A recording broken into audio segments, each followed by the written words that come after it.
ہاں بالکل جی، دیکھیے اصل میں یہ صرف بچوں کے لیے نہیں ہے، یہ اولاد کے لیے نہیں ہے، گھر کا کوئی بھی ایسا فرد جو آپ کے گھر میں رہتا ہو اور آپ سمجھتے ہیں کہ وہ نمازی نہیں ہے، لڑتا ہے، جھگڑتا ہے، بات بات پہ مانتا نہیں ہے، آپ کی فرما برداری نہیں کرتا ہے، کچھ بھی مطلب گھر میں مسئلے ہوتے ہیں نا، کچھ بچے یا کچھ لوگ ایسے بڑے بزرگ بھی ہوتے ہیں جی، بچوں کی کیا بات کرتے ہیں، بڑے بھی ہوتے ہیں جی، ہاں بالکل خامند بھی ہوتے ہیں، وہ بیویوں سے لڑتے ہیں، یا بعض تو ہاں خامند بالکل مطلب جو خامند ہوتے ہیں وہ بھی لڑتے ہیں بیویوں کے ساتھ، اور بعض بیویاں بھی لڑتی ہیں خامندوں کے ساتھ۔ تو مطلب اگر آپ چاہتے ہیں کہ وہ فرما بردار ہو جائیں، 5 وقت کے نمازی ہو جائیں، اور ایسے ہو جائیں، ایک بندہ ہوتا ہے جس کو کہتے ہیں آنکھوں کی ٹھنڈک، آنکھوں کی ٹھنڈک والا معاملہ ہو جائے تو ویسا ہو جائے بالکل، تو اس میں آپ یہ کر سکتے ہیں، بڑا آسان ہے، کوئی مشکل نہیں ہے۔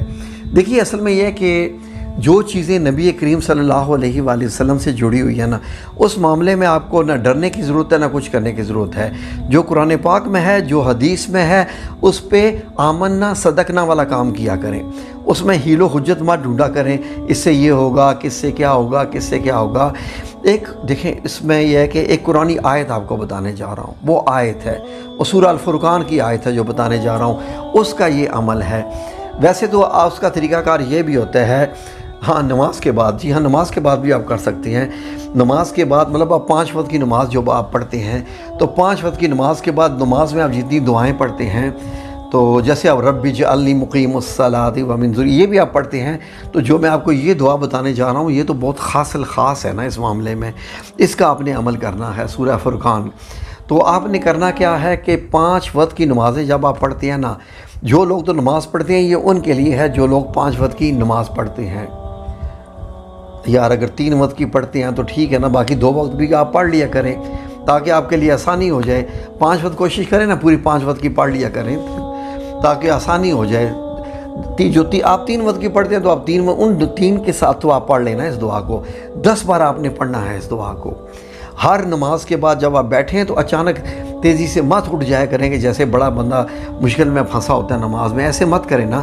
نماز میں تھوڑی دیر سلام پھیرنے کے بعد بیٹھا رہا کریں، تھوڑے سے ذکر کیا کریں انہی اذکار میں، ہاں جی وہی جو عربی میں اس کو کہتے ہیں اذکار بعد الصلاۃ، اردو میں آپ کہہ سکتے ہیں کہ نماز کے بعد کے جو اذکار ہیں وہ والے، جی ہاں وہ کہہ سکتے ہیں۔ تو عربی میں اس کو کہتے ہیں اذکار بعد الصلاۃ، جی تو یہ آپ کر سکتے ہیں انشاءاللہ۔ اس میں آپ نے 10 بار اس آیت کو پڑھنا ہے، یہ ہے آیت ہے لیکن دعا کی صورت میں ہے، 10 بار، یہ کم از کم 10 بار ہے آپ نے پڑھنی ہے۔ اور آپ کا مقصد آپ کے ذہن میں ہونا چاہیے کہ آپ کسی کے لیے پڑھ رہے ہیں جو بندہ بدتمیز ہے، جو بندہ نافرمان ہے، جو بندہ نماز نہیں پڑھتا، ذہن میں رکھ کے 10 بار پڑھ لیجئے، ٹھیک ہے جی۔ تو اب ظاہر ہے کہ ہمارے وہ بھی ہیں جو بے نمازی بھی ہیں، وہ بھی اگر یہ عمل کرنا چاہیں تو وہ کون ہیں، لیکن بے نمازی جو ہوتے ہیں وہ ظاہر ہے کہ ہم یہ نہیں کہتے کہ وہ بے شک نہ نمازیں پڑھیں، نماز تو آپ کو ضرور پڑھنی ہی چاہیے۔ نماز اگر آپ نہیں پڑھتے تو آپ میں اور کافر میں فرق کیا رہ گیا ہے؟ نماز جب آپ پڑھتے ہیں 5 وقت کی تو اللہ کے ساتھ ملاقات ہوتی ہے، اور جس بندے کی 5 بار اللہ سے ملاقات ہو، 5 بار جس بندے کی اللہ سے ملاقات ہو تو وہ تو اللہ کا خاص بندہ ہو گیا نا۔ آپ یہ دیکھیے کہ ایک وزیر اعظم ہوتا ہے، ڈپٹی کمشنر ہوتا ہے، کوئی ہوتا ہے جو اس کے روزانہ 5 بار اس سے ملاقات کرتے ہیں، وہ تو اس کے ایسے جناب شمار ہوتے ہیں جیسے یہ خود وزیر اعظم ہے۔ تو جو بندہ 5 وقت اب نماز پڑھتا ہے وہ اللہ سے ملاقات کرتا ہے، اللہ کے قدموں میں سجدہ ہوتا ہے، تو ان کی دعائیں تو جلدی قبول ہوتی ہیں، ظاہر ہے ان کی تو حاضری ہوتی ہے، وہ تو خاص ہو گئے نا۔ ہاں جی، تو ہاں جی میں بتاتا ہوں بالکل ان کے لیے جو نماز نہیں پڑھتے تو وہ کیا کریں، اور جو نماز پڑھتے ہیں وہ بھی یہ عمل کریں، وہ بھی کر سکتے، ہاں وہ بھی کر سکتے ہیں جو نماز 5 وقت کی پڑھتی ہیں، میں آسان کر دیتا ہوں، وہ بھی کر سکتے ہیں، جو نہیں پڑھتے وہ بھی کر سکتے ہیں، جو 1 وقت بھی کرتے ہیں، 2 وقت کی پڑھتے ہیں، 3 وقت کی پڑھتے ہیں، سارے لوگ یہ کر سکتے ہیں۔ کرنا کیا ہے آپ کو کہ آپ کو روزانہ کی بنیاد پر پانی کا گلاس لینا ہے، پانی کے گلاس میں مطلب لے کے آپ نے 10 بار اسی آیت کو پڑھنا ہے جو میں آپ کو بتانے جا رہا ہوں، یہ والی آیت 10 بار پڑھنی ہے، اور 10 بار پڑھنے کے بعد اس کو دم کرنا ہے۔ لیکن یہ ہے کہ اس معاملے میں آپ کو ریفرنس نہ بتاؤں کہ یہ آیت آئی کہاں سے ہے اور اس کا ریفرنس کیا ہے، کس نے یہ پڑھی تو کیا ہوا، تو یہ تو پھر بات تو نہ بنی۔ اور کوئی بھی بات ہوا اور اس میں نبی کریم صلی اللہ علیہ وسلم کا ذکر نہ ہو تو وہ تو پھر محفل ہی نہیں ہوتی۔ جی ہاں، بالکل صحیح فرمایا آپ نے۔ تو سب سے پہلے تو یہ دیکھیے کہ رسول اللہ صلی اللہ علیہ وسلم کے ہاں ایک بچہ تھا جن کا نام تھا انس بن مالک، یعنی حضرت انس رضی اللہ عنہ۔ ان کی والدہ، ان کا نام تھا ام سلیم۔ انہوں نے بچپن ہی میں حضرت محمد صلی اللہ علیہ وسلم کی خدمت کے لیے اپنے بیٹے کو آپ صلی اللہ علیہ وسلم کے پیش کر دیا تھا کہ تم رسول اللہ صلی اللہ علیہ وسلم کی خدمت کرو۔ اس لیے تو ہزاروں حدیثیں ہیں نا آپ سے، حضرت انس بن مالک سے ہزاروں حدیثیں ہیں۔ تو واقعہ یوں ہے، واقعہ سنیے نا کیا ہے۔ جی ہاں، واقعہ ہے۔ تو حضرت محمد صلی اللہ علیہ وآلہ وسلم ایک بار حضرت ام سلیم کے گھر گئے، یعنی حضرت انس جو بچے تھے اس وقت کے، ان کے گھر گئے تو حضرت ام سلیم نے حضرت محمد صلی اللہ علیہ وسلم کی خدمت میں کیا پیش کیا؟ گھی اور کھجوریں پیش کی، گھی اور کھجوریں۔ آپ صلی اللہ علیہ وآلہ وسلم کے سامنے جب آئی تو آپ صلی اللہ علیہ وسلم نے فرمایا کہ ان دونوں چیزوں کو واپس اپنی جگہ پر ڈال دو، گھی کو مشکیزے میں ڈال دو، کھجوروں کو اپنی اس کی ٹوکری میں ڈال دو۔ حضرت ام سلیم ذرا حیران ہوگی کہ کیا رسول اللہ صلی اللہ علیہ وسلم کو یہ پسند نہیں آیا یا کیا ہے؟ تو نبی کریم صلی اللہ علیہ وسلم نے فرمایا کہ میں روزے سے ہوں۔ تو اس سے اندازہ لگائیں کہ مطلب یہ ہے کہ آپ صلی اللہ علیہ وسلم نے جو ہے وہ جب ان کے پوچھنے پہ ان کو بتایا اور اس کو ایکسیپٹ کیا، اس کے بعد آپ صلی اللہ علیہ وآلہ وسلم دعا فرمانا چاہتے تھے حضرت ام سلیم کے لیے، حضرت انس رضی اللہ عنہ کی والدہ کے لیے۔ تو آپ صلی اللہ علیہ وسلم نے وہیں گھر کے اسی ایک کونے میں، چھوٹا سا گھر تھا، مطلب انصار میں، صحابہ میں ایک چھوٹا سا گھر تھا، تو اسی کے کونے میں جو ہے وہ 2 نفل نماز پڑھی۔ جو نفل نماز پڑھی تو جیسے ہی دعا کے لیے ہاتھ اٹھانے لگے تو حضرت ام سلیم بول پڑی۔ تو جی آپ صلی اللہ علیہ وسلم دعا مطلب ظاہر ایک مقصد کے لیے ہی آپ نے وہ پڑھے تھے نا۔ تو حضرت ام سلیم فرماتی ہیں کہ اے نبی کریم صلی اللہ علیہ وآلہ وسلم، آپ سے گزارش ہے کہ میرے ایک خاص بندے کے لیے دعا فرمائیے۔ تو آپ صلی اللہ علیہ وسلم نے ارشاد فرمایا کس کے لیے؟ تو حضرت ام سلیم نے اشارہ کیا حضرت انس کے لیے، یعنی جو بچے ہیں۔ تو آپ صلی اللہ علیہ وسلم نے یہ پھر دعا کی کہ یا اللہ حضرت انس کو بہت سارے جو ہے اولاد بھی عطا فرما اور خیر بھی عطا فرما، بہت زیادہ رزق بھی عطا فرما۔ تو ناظرین، وہ جو آپ صلی اللہ علیہ وآلہ وسلم نے دعا کی تھی تو حضرت انس فرماتے ہیں، جو کہ بعد میں ظاہر ہے کہ یہ بصرہ میں جا کے رہنے لگ گئے تھے اور تقریباً 90 سے 99 سال کی عمر میں جا کے آپ کا وصال ہوا حضرت انس کا۔ تو فرماتے ہیں کہ میں نے تقریباً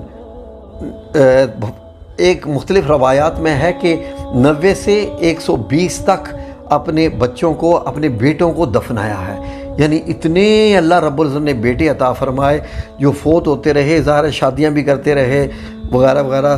تو پھر یہ دیکھیے کہ پھر حضرت انس نے یہ بھی فرمایا کہ میرا باغ ایسا کہ وہ سال میں 2 بار پھل دیا کرتا، سال میں 2 بار پھل دیتا تھا، باقی باغ سال میں 1 بار پھل دیتے، تو ایسا تھا۔ تو آپ نے کرنا کیا ہے؟ اب عمل میں آپ کو بتا دیتا ہوں کہ گلاس آپ کے سامنے پڑا ہوا ہے، آپ نے اس آیت کو سورہ الفرقان کی آیت نمبر 74 ہے۔ سورہ الفرقان ڈھونڈ لیجئے نا قرآن پاک میں، میرا خیال ہے 25 نمبر سورت ہے شاید۔ سورہ الفرقان کا نام میں بتا رہا ہوں، اس کی آیت نمبر 74 ہے، اس کی آیت ہے جو یہاں سے آپ نے شروع کرنی ہے۔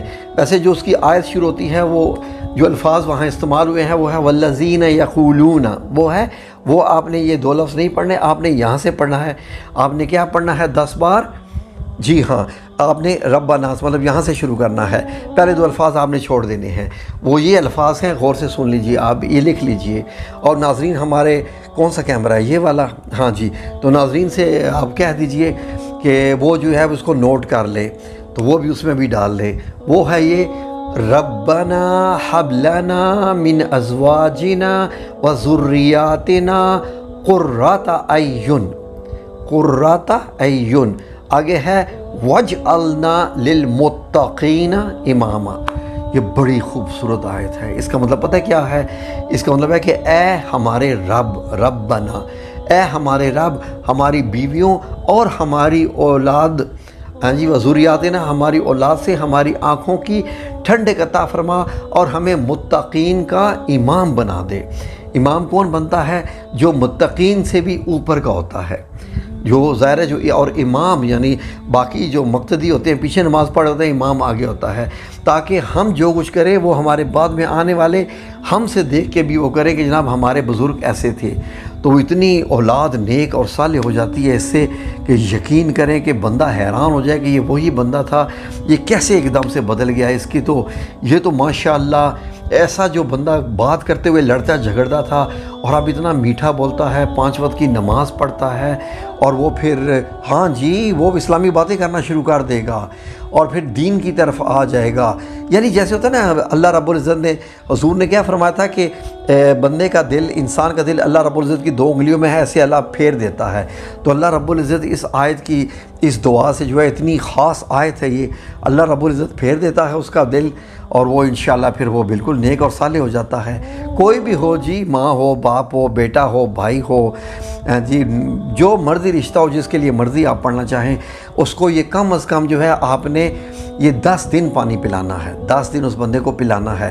یہ جو دم کر کے پانی آپ نے پلانا ہے اس آیت کا، 10 بار آیت کو پڑھ کے گلاس کے اوپر دم کر کے اس کو آپ نے پلا دینا ہے، اور پھر اپنی آنکھوں کے سامنے دیکھیے گا کہ بدلتے ہوئے چہرے، بدلتے ہوئے سبحان اللہ، میرا رب کریم بڑا غفور الرحیم ہے۔ وہ کہتا ہے میں ہدایت اسے دوں گا جو ہدایت مانگتا ہے، دولت دے دوں گا، رزق دے دوں گا، اولاد دے دوں گا بن مانگے، لیکن ہدایت اسے دوں گا جو مانگے گا ہدایت۔ ٹھیک ہے جی، ہاں جی بالکل، پڑھ لیجئے نا سورہ بقرہ میں کیا لکھا ہوا ہے۔ ٹھیک ہے جی، اوکے جی، جزاکم اللہ خیر، اللہ آپ سب لوگوں کو جزائے خیر عطا فرمائے۔ اب بس، اب باقی انشاءاللہ پھر کبھی انشاءاللہ، جزاک اللہ خیر۔ اوکے جی، اللہ حافظ جی، ناظرین کو بھی اللہ حافظ جناب، جزاک اللہ خیر۔